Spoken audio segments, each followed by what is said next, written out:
मैं तो बिल भरने वाला नहीं। मैं लोगों को ये भी नहीं बोलता हूँ कि अगर सही बिल है तो आप भरो मत, लेकिन गलत बिल है भरो मत। मैं तो बिल भरने वाला नहीं। मैं लोगों को ये भी नहीं बोलता हूँ कि अगर सही बिल है तो आप भरो मत, लेकिन गलत बिल है भरो मत। कि आमदार साहब ने अपना बिजली बिल कम करवाने के लिए जनता का इस्तेमाल किया है और जनता को गुमराह किया है। यहीं पे भी भारतीय जनता पार्टी बिजली ग्राहकों को न्याय दिलाने के लिए रास्ते पे उतरी थी, और जिसके कारण एक जब आमदार जब या लोक प्रतिनिधि जब ऐसा आवाज देता है, आह्वान करता है, तो जनता को एक विश्वास निर्माण होता है। भारतीय जनता पार्टी के कार्यकर्ता के ऊपर गुने दाखिल हुए थे, लेकिन हमारे आमदार साहब ने सिर्फ ऑफिस में बैठ के जनता को आह्वान किया था कि बिजली बिल में नहीं भरने वालों आप मत भरिए।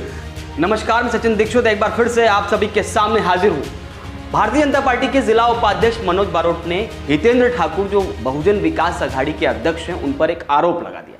उन्होंने कहा बिजली बिल के लिए जो उन्होंने कहा था, आह्वान किया था कि आप बिजली बिल ना भरें, क्योंकि उनका बिल भी 5.5 लाख रुपए आया था। हितेंद्र ठाकुर ने अपने उस बयान में तर्क दिया था कि उनका स्कूल, उनके होटल्स या उनके काम करने की जो भी स्थान है वो सब बंद हैं, फिर ये इतना बिल कैसे, इसका उन्होंने तर्क दिया था। और इस तर्क को देते हुए उन्होंने ये आह्वान भी किया था कि बिजली बिल ना भरे जनता के लिए। अब इस पर मनोज बारोट ने सवाल करते हुए तंज कसा कि आखिर उस बिजली बिल जो उनके आया था, उनका 5.5 लाख रुपए के आसपास, वो भरा कि नहीं भरा।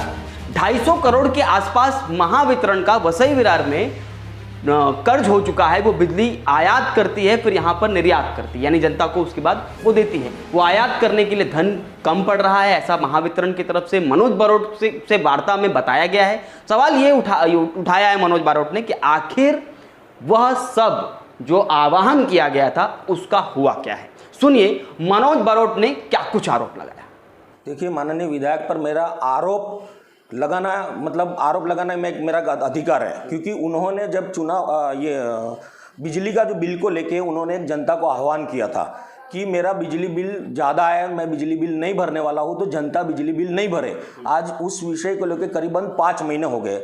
आज क्या होता है, जनता ने एक आमदार है यहाँ के, फिर बहुजन विकास आघाड़ी के वो अध्यक्ष है, और कुछ लोग उनको लोक नेता करके जिनको जानते हो, तो ऐसे व्यक्ति जब आह्वान करती है कि आप बिजली बिल मत भरिए, भले वो ऑफिस में बैठ के किया, तो रास्ते पे नहीं उतरे कहीं पे भी। भारतीय जनता पार्टी बिजली ग्राहकों को न्याय दिलाने के लिए रास्ते पे उतरी थी, और हमने कभी भी ये नहीं बोला था कि आप बिजली बिल मत भरो। हमने एमएसबी के खिलाफ मोर्चा निकाल के ये बोला था कि आपने लॉकडाउन में जो बिजली का जो यूनिट का जो रेट बढ़ा है उसको कम किया जाए, और जिस मनमानी बिल आपने बिना रीडिंग लिए जो लोगों को भेजे हैं, वो बिल को आप दुरुस्त कीजिए, और जनता को कहीं ना कहीं आप रिलीफ देना चाहिए कोरोना के टाइम पे। लेकिन आपने जनता को परेशान करने का काम किया है। इसको लेके भारतीय जनता पार्टी रास्ते पे उतरी थी। भारतीय जनता पार्टी के कार्यकर्ता के ऊपर गुने दाखिल हुए थे, लेकिन हमारे आमदार साहब ने सिर्फ ऑफिस में बैठ के जनता को आह्वान किया था कि बिजली बिल में नहीं भरने वालों आप मत भरिए। जिसके कारण एक जब आमदार या लोक प्रतिनिधि जब ऐसा आवाज देता है, आह्वान करता है, तो जनता को एक विश्वास निर्माण होता है कि जब एक लोक प्रतिनिधि हमको बोल रहा है बिल मत भरिए, तो उसके भरोसे, आमदार साहब के भरोसे बाद अनेक ऐसे ग्राहक है कि जिन्होंने आज दिन तक बिजली का बिल नहीं भरा है, और उसकी बदौलत आज क्या हुआ है कि जो बिजली बिल बाकी है उसके ऊपर डे टू डे इंटरेस्ट पे इंटरेस्ट चढ़ता जा रहा है।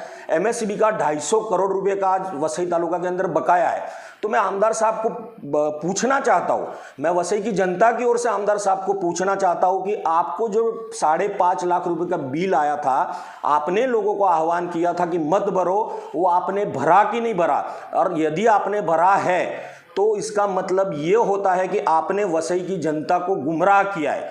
और अगर फिर भी अभी वक्त है, अगर आपने भर दिया है तो कम से कम जनता को ऑफिस में बैठ के तो बता दो कि भाई मैंने अपना बिल भर दिया है, आप भी भरना चालू कीजिए। क्योंकि एमएसबी के अधिकारी को कहना है कि हमको बिजली खरीदना पड़ता है। आज हमारा ऐसा हालत हो गया कि हम बिजली खरीदने के लिए पैसा कहाँ से देवे।